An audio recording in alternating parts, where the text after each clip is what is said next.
Há 3 anos atrás, eu fiz uma série de vídeos criticando o ano, mais especificamente Onigashima, e ao final minha conclusão foi de que é um dos piores arcos de One Piece por toda a decepção que foi. Hoje, 3 anos depois, eu vim me desculpar com o ano, porque eu percebi que peguei pesado demais com o arco depois de ver a atrocidade e anomalia de escrita que é Egghead. Um arco aclamado por todo mundo, por alguns considerado o melhor do mangá inteiro e que tem pouquíssimas qualidades e muitos erros danosos para a obra toda. Como ninguém apareceu para falar mal dele, eu mesmo falo. Eu vou fazer um sistema de pontos nesse vídeo para deixar interessante.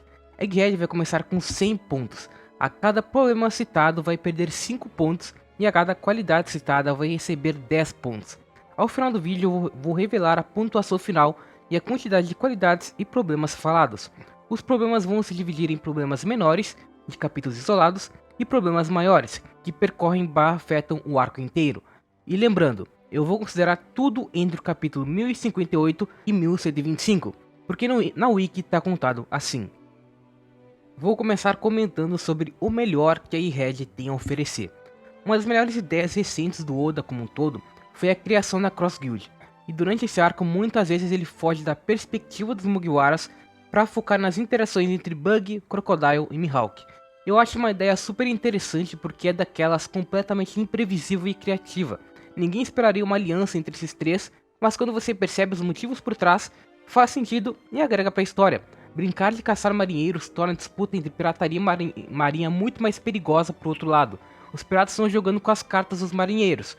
O fato do Bug ser basicamente humilhado e capaz do Mihawk e do Crocodile, mas ainda ser a peça mais importante também é bem bom, porque você entende que ele é o mais fraco em questão de poder, físico e haki, fruta no geral, e teoricamente inútil, mas na prática é o com maior poder de influência nas pessoas. Mesmo que ele seja um coitado, ele motiva os outros. Sempre achei curioso o rumo que o Oda tomou com o personagem, porque esse poder de atrair os outros ao seu redor é citado como o mais poderoso do Luffy justamente pelo Mihawk Marineford, e serve como uma boa justificativa para a ascensão do personagem, que continua sendo uma piada muito engraçada, justamente porque é coerente e escala de forma gradual, mesmo soando absurdo. O maior capítulo de Egghead, que curiosamente não se passa em Egghead, é o capítulo 1082, focado totalmente na Cross Guild, e o que mais demonstra o quanto o Bug é espancado e humilhado pelos outros dois. Mesmo assim, ao final, quem motiva todos os piratas a rumarem pelo One Piece é o Bug, e isso é muito poderoso. O Bug é um Usopp que deu certo, no sentido de ser o que melhor representa aquele pirata merda fraco, mas que se destaca por querer ser um pirata, querer ser o maior de todos, pela vontade, um dos principais temas do mangá. Por isso eu amo a página do Bug motivando todos a irem atrás do One Piece. É o que mais falta no pós-time skip, momentos individuais de personagens que demonstrem que eles são vivos, que têm motivações, vontade. Esse capítulo me lembrou o que é o One Piece, algo que o próprio Oda parece esquecer ou ignorar cada vez mais. Por isso é o melhor do arco. Ainda falando sobre capítulos de fora de Egghead, outro dos melhores é o que tem a conversa sobre o sonho do Luffy. Os paralelos entre Luffy e Roger sempre foram interessantes e feitos na dose certa, sem passar muito do limite, tipo dando a Gomu Gomu pro Roger também. Então eu gostei bastante de como essa cena foi retratada. É uma continuação do flashback do Luffy. A reação é diferente de cada Mugiwara, o sorriso do Luffy, o fato de não mostrar o que é uma cena bem construída e significativa. No mesmo capítulo temos a destruição de Lulusia, que é outro momento bom, pois é uma das coisas que mais faltam em One Piece. Consequências, destruição. Temos pouquíssimos momentos de perdas em grande escala, e foi ótimo que isso tenha sido feito pelo In, um personagem que surgiu tarde com o papel de ser o maior vilão e até esse momento não tinha demonstrado tanto valor para ser. Continuando fora de Egghead, acho que é unânime que o melhor momento foi a sequência de capítulos que acompanham a luta do Garp com Aokiji. Tenho meus problemas com alguns dos personagens envolvidos, mas esses dois em específico são incríveis. O Garp é um personagem trágico, eu gosto de como ele simboliza o conflito de uma justiça pessoal com o lado sentimental e familiar, e aqui isso aconteceu novamente, de outra forma, já que o Aokiji, mesmo não tendo a proximidade que o Garp tinha com Ace, ainda tinha sido um discípulo de Garp, tal qual o Kobe foi agora. Ao mesmo tempo, o Aokiji tem esse ar de mistério em torno das suas verdadeiras intenções, que deixa todas suas aparições e ações mais marcantes. E aqui é o ápice disso. Ele também estava em conflito. Foi um choque de conflitos. Acredito que se tivesse terminado com a morte do Garp seria até melhor. mas tá de boa. E o último elogio que eu tenho pra fazer fora de Egghead é a morte do Cobra, especificamente ela, não o capítulo inteiro. Já era algo previsível, ao menos dentro da comunidade, mas normalmente é bom quando um personagem importante morre porque tem pouco disso em One Piece. Agora sim, falando sobre a história dentro da ilha, tem algumas coisas pequenas que eu gosto, como o design do Chaka. Pra mim ele deveria ser o único. O Vegapunk é lindo. O design antigo do Vegapunk, com aquele cabeção. Mas como mudou pro design médio atual, eu não vou dar muitos pontos por isso. De lutas, eu só gosto de Luffy vs Luffy, e nem tanto. Eu fico meio dividido sobre isso. No anime é muito melhor, mas no mangá é feio com quadrinização ruim, ao mesmo tempo que é divertida. Foi o último momento que eu gostei do Nika, então vou considerar como uma qualidade. Outros momentos menores que eu gostei foram o soco do Kuma no Saturn, é provavelmente o painel mais bem desenhado do arco inteiro. Os painéis do Rox vs Roger e Garp no flashback do Kuma durante God Valley, eles são o único exemplo de quadrinização bagunçada que deu certo em One Piece. As reações ao redor do mundo durante a transmissão do Vegapunk, uma das melhores coisas do mangá é o tato que tem com personagens antigos reagindo a situações novas, e fora do seu alcance, e o fato do mundo estar afundando. Especificamente o fato e como ele foi bem construído ao longo do mangá. Não a revelação em si, porque depois vou falar meus problemas com ela. E o último elogio que eu tenho a fazer para Egghead é o desenvolvimento do Kizaru. Me surpreendeu muito o fato dele ser disparado o melhor personagem do arco, e mais profundo que o próprio Vegapunk. Já era difícil ver ele como um vilão completo antes, mas aqui ficou mais claro e bem feito. Ver ele tendo que cumprir a tarefa de matar um amigo tão próximo, se segurando mas tendo que seguir as ordens por saber como o governo funciona, foram os momentos mais emocionantes. A discussão com o Sakazuki dele desabafando sobre isso também é bem marcante. O Kizaru entrou como um personagem legalzinho, mas sem muita coisa, e saiu com uma profundidade que há tempos não era demonstrada em um personagem secundário. Agora, finalmente vamos para a atração principal dessa análise, começando pelos problemas maiores, os mais relevantes. Um dos meus principais problemas com Egghead já aparece no primeiro capítulo, com a gag da Nami raivosa batendo no Luffy, nossa, que engraçado. E depois a piadinha da recompensa do Chopper, nossa, muito engraçado. One Piece era um dos melhores mangás de comédia até Ilha dos Tritões, mais ou menos. Depois disso, o Oda perdeu toda a criatividade que tinha e começou a se resumir às mesmas gags de 30 anos, sem nada novo que a diferenciasse. Eu sei que é uma característica da Nami ter momentos assim, mas que faça bem feito então, ou com menos frequência, porque as interações dos Mugiwara se tornaram muito piores agora que se resumem a essas gagzinhas repetidas. Isso só serve para fanderizar mais ainda eles. E essas gags das recompensas também. O Chopper já é o Mugiwara mais escanteado do Novo Mundo, e Oda parece querer confirmar isso através dessa recompensa. Porra, a gente já tá quase no final da história, e ele vai insistir em desvalorizar mais ainda o personagem. E o pior, passar isso até pro Frank agora. Não tem nem sentido confundir ele com Sunny, serve para diminuir mais ainda a moral de um bando que agora deveria ser mais respeitado por ser supostamente nível Yonkou. As gags do Sanji, que acontecem ao longo do arco, também incomodam, porque essas nunca foram engraçadas, e Oda tem resumido os momentos descontraídos do personagem a isso, desde o início do time skip. E é triste, porque no início do mangá, o Sanji era um personagem que misturava o lado cavaleiro com esse lado meio tarado, mas agora é só tarado, burro, imbecil e foda-se. Mais um exemplo de uma flanderização feita nos personagens. Essas gags são um grande problema porque acabam afetando uma das melhores partes dos arcos, que eram as interações do bando. A gente amava ver eles interagirem porque realmente parecia uma família, cada um com suas diferenças e com essas diferenças gerando cenas engraçadas. Agora, esses são os momentos que eu mais detesto, porque eu sei que serão as mesmas interações, eu não consigo sentir que os Mugiwara são uma família, eles parecem distantes, as únicas interações são essas gagzinhas, eles não conversam sobre mais nada que não seja relevante para o plot principal andar. A Robin passou anos com o Dragon, descobriu várias informações e nunca parou para falar com ninguém sobre elas. Ninguém compartilhou as experiências durante os 2 anos separados.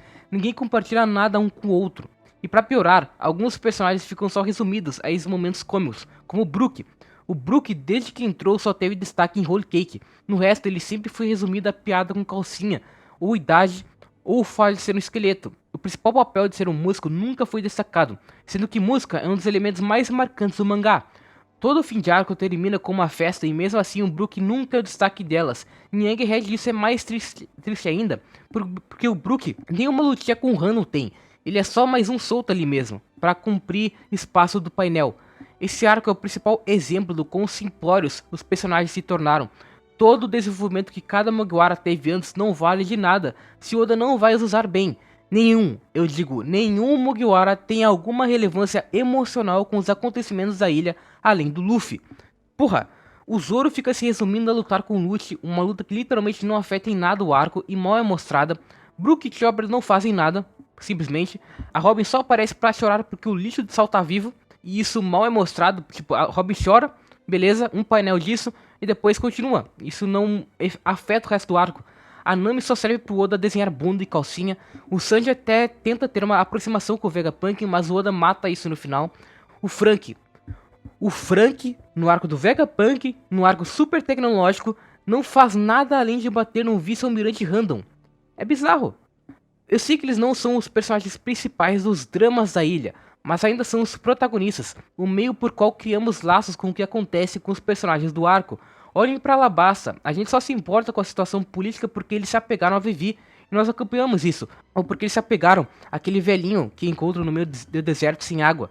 Só nos importamos com o Skype porque cada um deles se conectou com algum personagem ou com algum detalhe da ilha. Egghead não tem isso, eles são turistas que só observam o que acontece, com exceção do Luffy, que sempre teve coisa, mas ele é o protagonista dos protagonistas, então não conta. Recentemente, eu li Oshinoko e percebi ainda mais o quão problemáticos são cliffhangers sem valor por puro valor de choque. Eu entendo que mangakas precisam fazer isso para manter a atenção semanal dos leitores, mas isso deveria ser feito simplesmente pela qualidade da história. One Piece sofre com esse problema e Egghead é mais amador ainda. O principal exemplo disso é o cliffhanger da Lilith se apresentando como Vegapunk. Na época, já dava para deduzir que ela era só um dos clones pela numeração, mas foi barato o Oda terminar um capítulo com essa trollagem do Vegapunk ser mais um clone genérico da Nami, e não serviu de nada, foi só gratuito mesmo, já que no início do capítulo seguinte já é revelada a clonagem. Foi uma tentativa de surpreender que não surpreendeu ninguém, e isso também vale para todos os cliffhangers que envolvem o robô gigante. Esse robô teve uns 3 cliffhangers ao longo do arco, quando ele foi encontrado e quando ele estava prestes a fazer alguma coisa na reta final. Mas aí no capítulo seguinte cortava para outra cena e ele não fazia nada. Era claramente só o Oda perdido com o que fazer para chocar e prejudicando a continuidade da história. Atualmente ele se importa mais em chocar do que construir o choque. Isso também vale para silhuetas que são mal usadas e com exagero no mangá. Mas aí não é um problema maior de Egghead, o humano mesmo é pior nisso. Outro problema que é mais geral do mangá, mas é acentuado aqui, é o de character design. A graça dos designs de One Piece sempre foi o quão absurdos e exagerados eram, mas que ainda conseguindo cumprir seus papéis.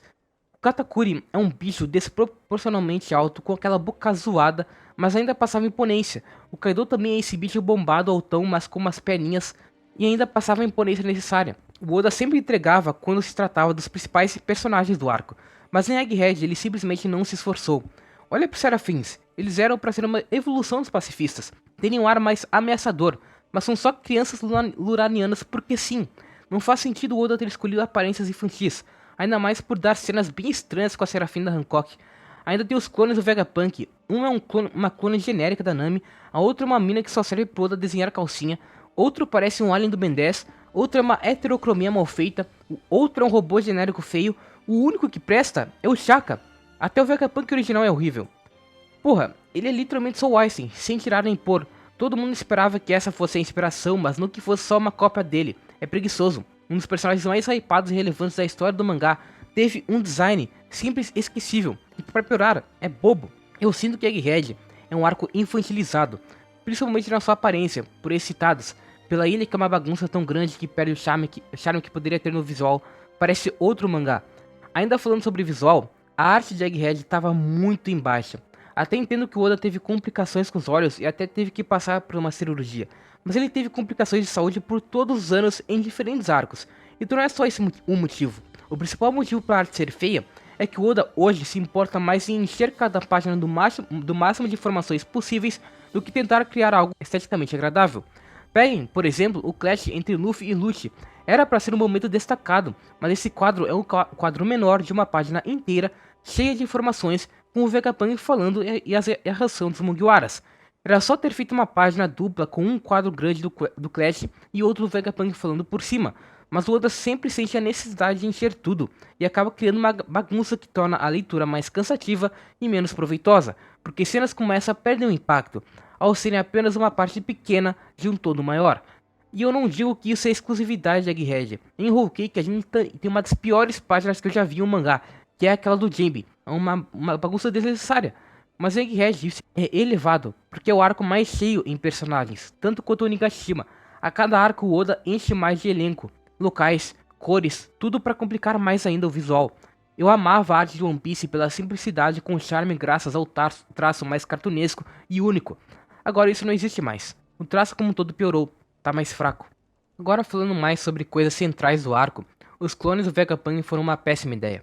Além deles individualmente serem pouco criativos e esquecíveis, só serviram para dividir a atenção com o que deveria ser o principal, que é o Vegapunk original, e a maioria deles não tem tanto destaque assim.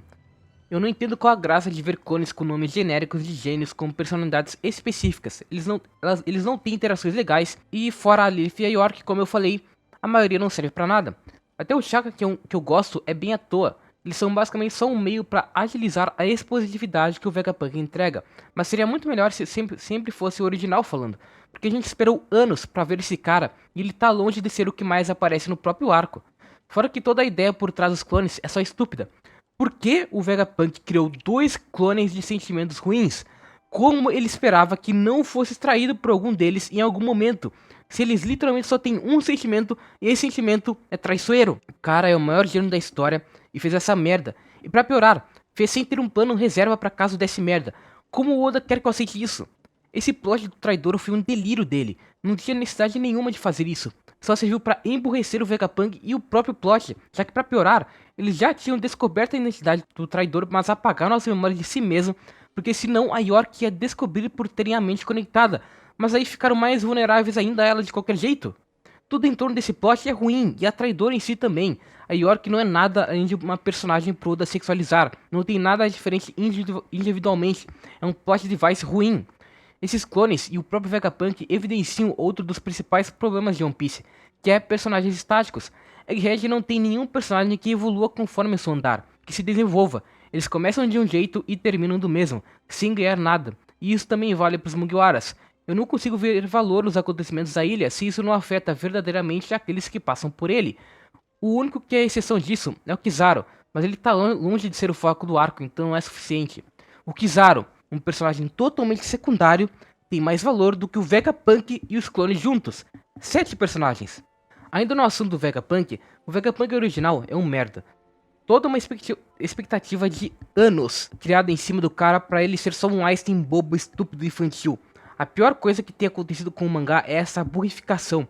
Todo mundo é burro, bobo agora, depois de Gear 5. Não tem charme nenhum no Vegapunk agir que nem um imbecil. O homem mais inteligente do mundo agir que nem uma criança. O Vegapunk foi uma sombra do potencial que tinha. Era pra ele ser aquele personagem dúbio, que você não sabe se é bom nem se é ruim.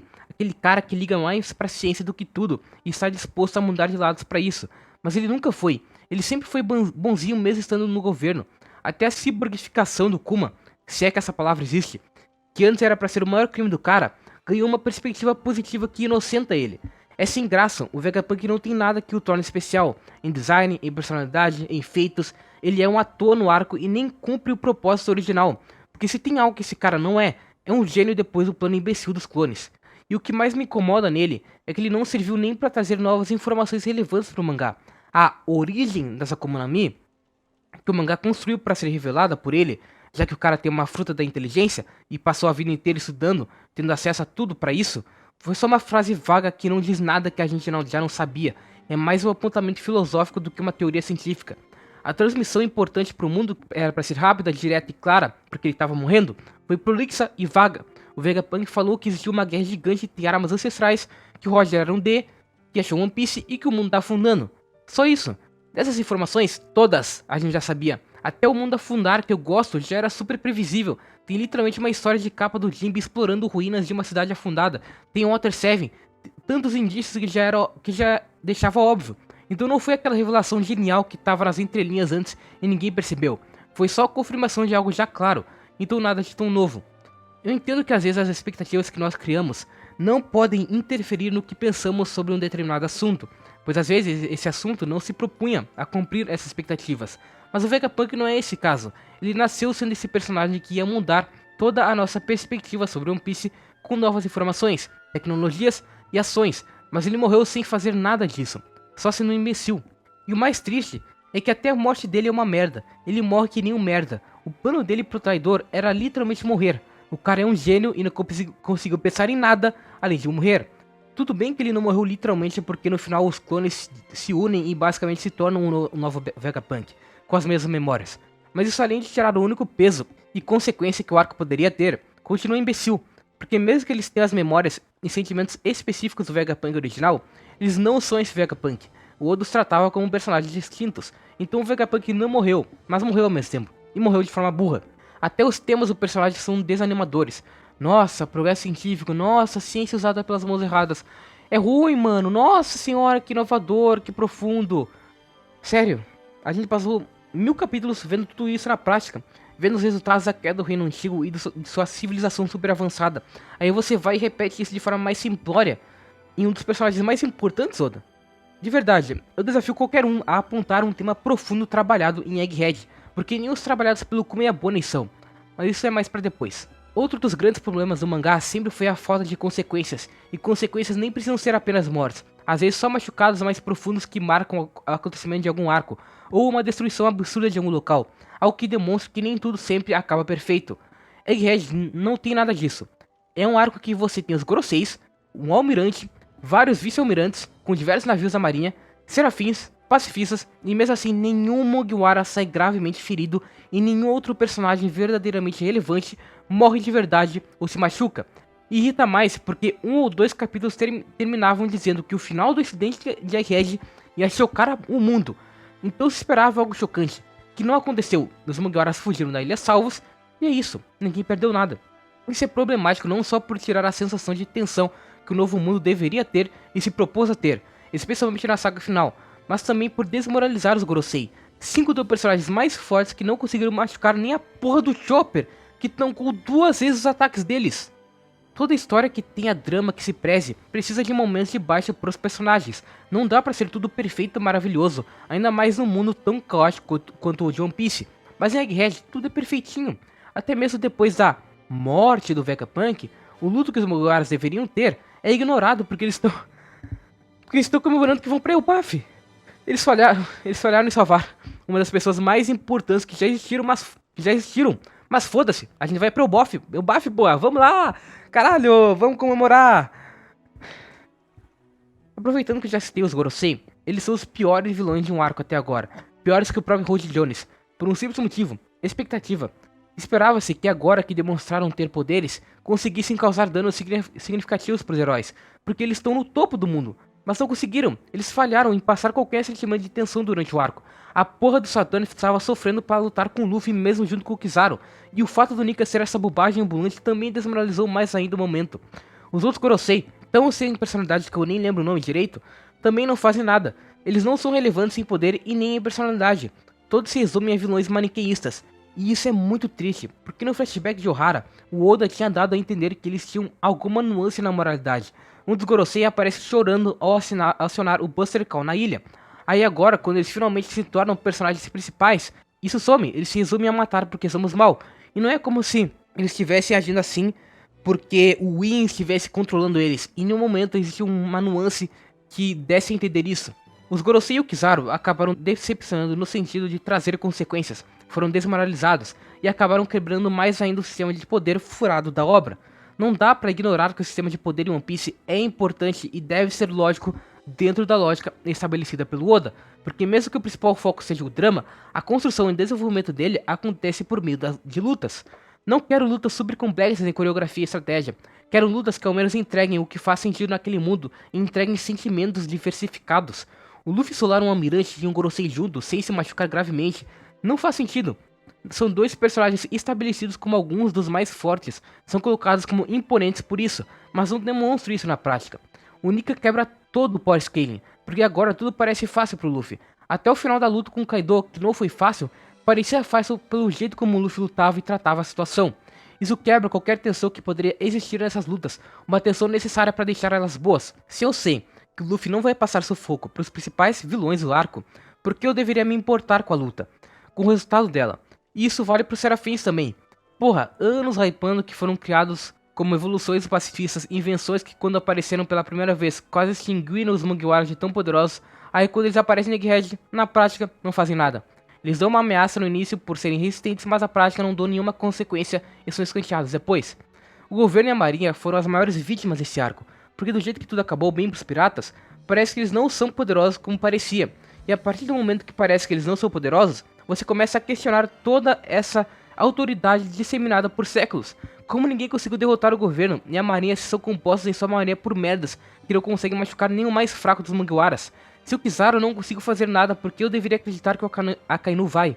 Nem o Green Bull fez em um ano também. Eu sei que o Kizaru ainda teria a desculpa de estar se segurando supostamente, mas eu Gorosei. Eles não só falharam em causar danos durante Egghead, mas durante o Reverie também. O Sabo sai ileso depois de ver o Win e o Oda quer que eu simplesmente aceite isso. Eu consigo citar 3 dos 4 marinheiros e membros do governo fortes. Piratas eu consigo citar mais de 10, contando todos a história, fora os revolucionários. É desproporcional, e essa desproporção é ruim pro principal confronto da história. Tudo me faz crer que a última guerra vai ser muito fácil pro nosso lado. E isso é um problema, porque deveria ser o contrário. Eu deveria sentir que vai ser difícil, porque assim cria uma dúvida e uma insegurança com os personagens que eu gosto. Egghead foi o arco que solidificou One Piece como um desenho infantil da Disney. O Oda não quer mais matar, nem machucar ninguém porque vai deixar as crianças tristes. Ele não pode mostrar nenhuma consequência, mesmo que não faça sentido, porque tudo tem que acabar perfeitinho. E o maior exemplo disso são a Bonnie, o Kuma e o Nika. A maioria das pessoas deve ter ficado surpresa por eu não citar o flashback do Kuma como uma das qualidades de Egghead, e isso é por eu achar ele preguiçoso e o que tem de pior em dramas. Eu já fiz um vídeo inteiro explicando o que eu vejo de melhor nos flashbacks da obra, incluindo a relevância para o mundo e a dualidade explorada. O flashback do Kuma não tem nenhum dos dois. Certamente possui a lenda do Nika como foco, mas isso não agrega nada ao mundo da obra, é só um detalhe usado para a construção dramática do personagem, que também é fraca por ser plana. O Kuma é retratado como a pessoa mais gentil do mundo, e a que mais sofreu e foi injustiçada no mundo. O Oda mostra ele sendo a melhor pessoa possível, e em contraste coloca as piores situações possíveis para forçar o máximo possível uma empatia do leitor. Eu acho super preguiçoso criar um personagem tão idealizado e longe da humanidade assim, só para tentar te fazer chorar com uma história triste. Esse backstory só existe para te fazer chorar, quer desesperadamente que você chore, e essa não é a graça de um backstory. A graça de backstories, como do Law com o coração, é que mesmo tendo a bondade e amor do coração pelo Law, existe uma dualidade. Ele é um marinheiro infiltrado com o ódio do irmão que não começou tão bem com o Law. Não é plano que nem o flashback do Kuma, que é só um homem gentil sofrendo sempre. Eu gostava muito do personagem antes, porque existia um mistério em torno da sua moralidade. Mesmo que tenha separado os Mugiwaras pelo próprio bem deles, isso ainda causou dor a todos. Ele ainda machucou o Zoro em Thriller Bark, então mesmo ações positivas ainda não eram tão perfeitas assim. E a alcunha de tirano agregava isso, para no fim ser desperdiçada como uma simples história mal contada por injustiçado Kuma. Meu Deus, ele é muito injustiçado. Nossa, foda-se, porra. Me dá preguiça, essa idealização absurda de um ser humano. One Piece nunca foi ou não era pra ser preto no branco. Era sobre pessoas que não são necessariamente boas nem más, e sim perspectivas diferentes sobre justiça e valores. O Kuma vai contra isso, porque ele é objetivamente bom, não tem nada de ruim nesse merda. Como consequência, a Bonnie é uma merda também, porque ela tá, até certa parte de Egghead, é só uma casca que é preenchida pelo flashback do Kuma. Não tem nada que torne ela uma personagem individualmente interessante e cativante. Era só mais um elemento da história do Kuma, até acontecer o fatídico momento em que ela supera toda essa prisão de sua liberdade imposta pelo Saturno, se tornando literalmente única por um momento. O retcon da Akuma no Mi já foi totalmente desnecessário. A gente não sabia qual era o nome de fato, então ainda estava em aberto, mas era nítido que antes era só envelhecer e rejuvenescer os outros, e o Oda escalou para viver futuros alternativos. Como que isso se aplica para a Akuma no Mi em si? Como que isso funciona no Power Scaling? Como que isso funciona nas regras criadas pelo Oda para as Akuma no Mi, especialmente para as Paramécia? Pra que fazer ela ter os mesmos poderes do Luffy? No que isso agrega para o personagem e para a história? A única coisa que faz é tirar o que torna o Luffy especial. Eu odeio a Bonnie Nika porque ela resulta de uma idiotização do tom de One Piece. É a conclusão de um conto de fadas. A criança oprimida que sonhava com o guerreiro da liberdade se tornou o próprio. Pra quê? Por que só não fazer ela sendo salva pelo Luffy, que era o sonho dela basicamente? Já seria suficientemente funcional. Além disso, a Bonnie Nika tira qualquer especialidade que o Luffy tinha. Até agora tinha-se a ideia de que o Luffy era o Nika porque ele é o Luffy. Porque o Luffy é o mais próximo das características do Nika. Não só pela fruta, mas por ter esse ideal máximo de liberdade e por ser o maior símbolo disso. A partir do momento que outra personagem consegue fazer a mesma transformação, esse valor se perde. Qualquer um pode ser o Nika. Não precisa ter características que o Luffy tem e só o Luffy tinha. E a partir do momento que esse conceito especial do Nika se perde, o Luffy também se perde, porque atualmente o Luffy é consumido pela personalidade do Nika. Ele fica rindo que nem um doente sempre, ao ponto de até estragar momentos que eram pra ser tristes. E agora que o Nika nem é mais algo exclusivo seu, é como se fosse outro personagem. Eu já tinha meus problemas com Gear 5 pela falta de construção prévia do conceito e do próprio momento da transformação, mas eu gostava da ideia e da temática, principalmente pelo que trazia pro personagem do Luffy. Mas agora isso se perdeu e a graça também. Não é mais divertido ver o Luffy rindo pra qualquer coisa, e nem ao menos criativo nas lutas ele é. Tirar um bastão do nada não é ser criativo.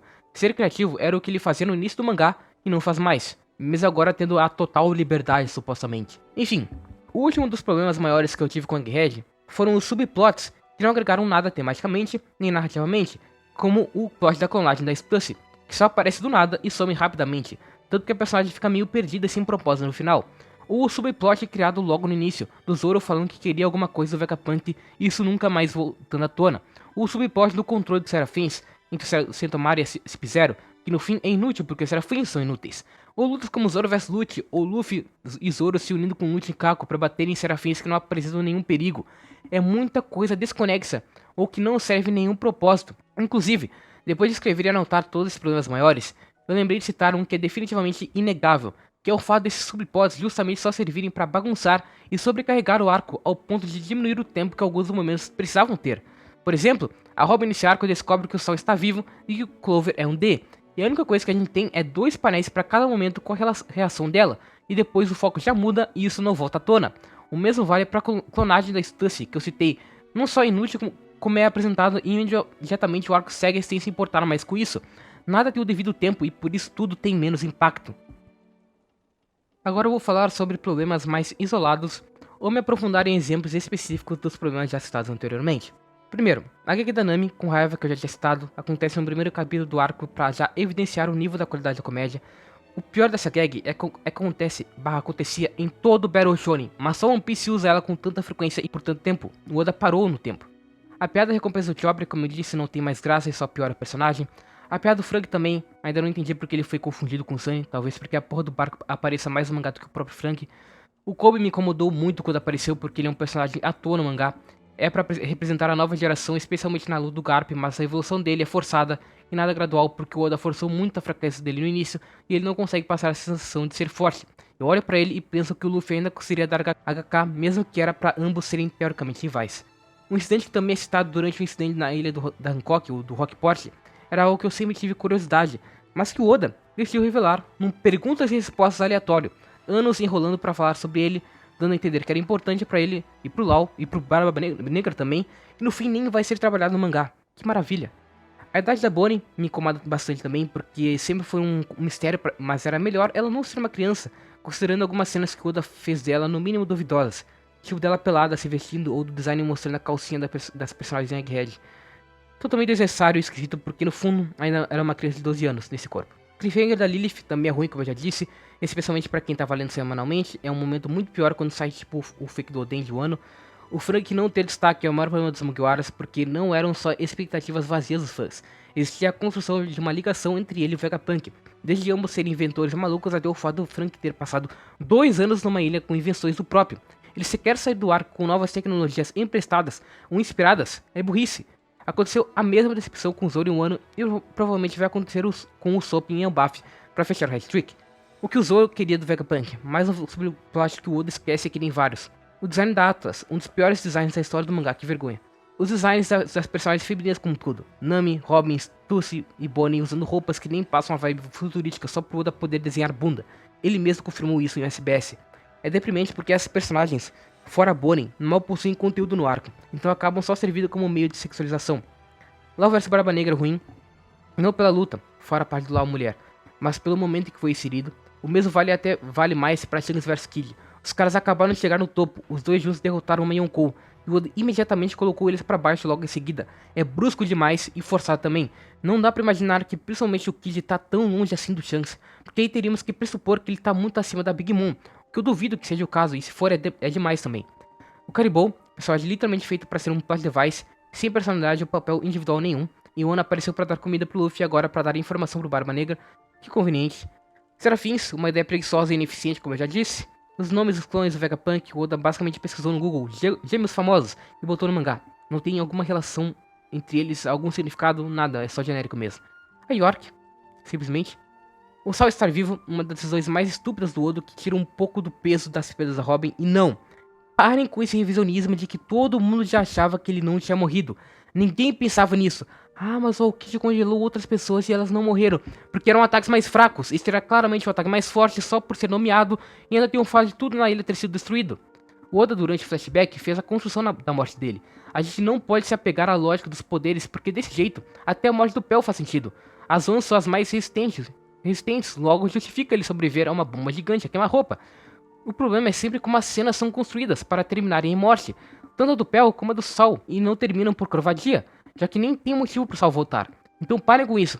Eu acompanho a comunidade de One Piece vividamente há 5 anos, e no máximo uma ou outra pessoa considerava isso, e só era considerado porque virou moda o Oda rever personagens que tinham morrido. Então não, parem de falar essa merda. O design do Vegapunk original, como eu disse, é preguiçoso e óbvio. Luchikaku tem frutas despertadas, pois quebra mais ainda o sistema de poder, com explicação para dois inferiores como os dois terem despertado sua Zoom, e o Kaido que viveu a vida inteira usando a fruta e é muito mais competente não. A origem das Akuma no Mi foi decepcionante depois de tantos estudos, o Vegapunk não trazer nada de novo e concreto. A clonagem da Stussy literalmente não agregou nada. O Saturn especialmente é um lixo, vilão preguiçoso, pano sem nada. Todas as cenas da gag do Sanji, não aguento mais ele agindo como esse pervertido maluco, ninguém acha graça, só o Oda. Luffy e Zoro se aliando com Luffy e Kako. Até faz sentido já que o Luffy já se aliou com gente pior antes, mas isso nem serve pra algo, as lutas com o Serafim são passageiras demais. A morte de Shaka, porque ele era o único Vegapunk bom, e depois quando misturaram tudo ficou feio. Aquela falsa expectativa de que o final de Egghead ia ser absurdo e ia chocar o mundo, não deu em nada. Se chocar o mundo era a transmissão e o haki do rei do Joy Boy, que bosta. O jogo Santo Egghead contém um ano se resumiu só a hype vazio. Antes para hypar o filme Red, eles desvalorizaram um recém-apresentado almirante, e agora para desvalorizar um personagem já desvalorizado como Kid. Eu esperava mais das lutas do Reverie, por todo o alvoroço criado sobre isso. Fujitora e Grimble mal tiveram as mostradas. O Sabo sair ileso de uma sala com Win e outros 5 Goroseis só não faz sentido. A adição dos Cavaleiros de Deus, mais personagens que não vão ter tempo para serem aprofundados e só vão servir para preencher o elenco e deixar mais bagunçado que já é. Luffy vs Kizaru foi uma luta bem sem graça, tanto por criatividade do Luffy quanto pela arte. Não tem painéis que brilham, os olhos nem nada. Parece que é só mais um acontecimento qualquer no meio do resto. Zoro vs Luffy, uma das lutas mais gratuitas e inúteis do mangá inteiro. A mudança do personagem do Kuma, que eu pelo menos não interpretava como esse sentido todo. Mas o que os outros, o Brook ser esquecido, pelo amor de Deus, não dá nem pra lembrar as cenas em que ele fala algo. Luffy vs Kizaru e Saturn, como eu disse antes, essa luta não só é ruim pro sistema de poder, como também pra tensão do arco, já que o Luffy lida também com dois dos personagens mais fortes, não tem por que se preocupar com a segurança dos heróis. O Luffy ser ofuscado pela personalidade do Nika, o Luffy sempre foi brincalhão e feliz, mas não no nível exagerado do Gear 5, que chega a ser desrespeitoso quando ri, até mesmo no momento da morte de um companheiro como o Vegapunk ou o Robô Gigante. Os designs dos Gorosei transformados, achei bem feios e coloridos mais ainda. O, entre aspas, tão fortes do Nika, é difícil de definir se é literalmente ou não, mas o cara tá tirando bastão de beisebol do nada e lutando com isso. Até poderia vir a ser legal, mas aí abre portas pra ele criar o que quiser, e se não criar soar estranho. Chopper tancando o ataque de um Gorosei, um merda que nunca fez nada nesse bando e é um fracassado aguentando não faz sentido. Nenhum Mugiwara ter sequer uma ferida pelos Gorosei, e não é como se eles fossem muito fortes, tivessem evoluído muito e por isso saíram ilesos. É só porque convenientemente eles não foram atingidos por nada mesmo. Não existe demonstração de força no arco fora Luffy, Sanji, Zoro, e é isso. As informações do Vegapunk serem novas apenas para os personagens daquele mundo, e não para os espectadores. A enrolação do discurso do Vegapunk queria ser direto ao ponto, mas ficou andando em círculos ao invés de só tirar o máximo de informações possível. O plot de Robô Gigante foi muito enrolado, sempre parecia que ele ia fazer alguma coisa, aí não fazia, aí em outro capítulo mostrava que ele ia fazer essa coisa e não fazia. Todo mundo ser um D agora é uma merda, pouco a pouco perde o valor da família. Era muito mais legal o Clover ser um cara de forma querendo descobrir tudo do que ser alguém indiretamente envolvido. A corda de haki do rei do Joy Boy, pelo que eu vi, existia algo próximo disso já, mas porra, não teve construção. A construção foi só o Oda falando que o robô ia fazer alguma coisa e nunca fazendo, era o Oda jogando bait. E mesmo se tivesse, o haki do rei continua sempre sendo a solução preguiçosa de última hora do Oda para problemas. Ele faz tudo. O Inter tremido para esse haki do rei também foi ridículo. Só serviu para desmoralizar o vilão final. A morte do Vegapunk sendo ignorada porque estavam comemorando que vão para o Elbaf. e a morte do Vegapunk não ter sido uma morte, já que ele ainda vive nessa nova fusão de clones. Não precisava ficar nesse meio termo, já que eles mal vão ser úteis agora. Essas foram as minhas observações sobre o arco de Egghead. O único motivo para esse arco ser tão aclamado é porque o fã médio de One Piece só se importa com exposição de lore, então pra maioria se falar coisa nova, igual bom. Mesmo se for mal feito e mesmo se essas novas informações nem serem novas de fato ou serem pouco relevantes. Eu não culpo totalmente o Oda por isso. É culpa dele escrever tão mal, mas ao mesmo tempo é só uma consequência de passar quase 30 anos direto escrevendo uma história linear e imensa com poucas pausas e essas poucas pausas serem de pouco tempo. Ninguém conseguiria manter uma consistência. Dito isso, daqui a uns 3 anos, mais pessoas criticando Egghead vão aparecer, que nem ocorreu com o Ano. Agora falando de números, o total de qualidades foi 14. Nossa, foi mais do que eu esperava. Ou seja, deram no total 140 pontos. Total de problemas menores e maiores, 75. 375 pontos a menos por causa disso.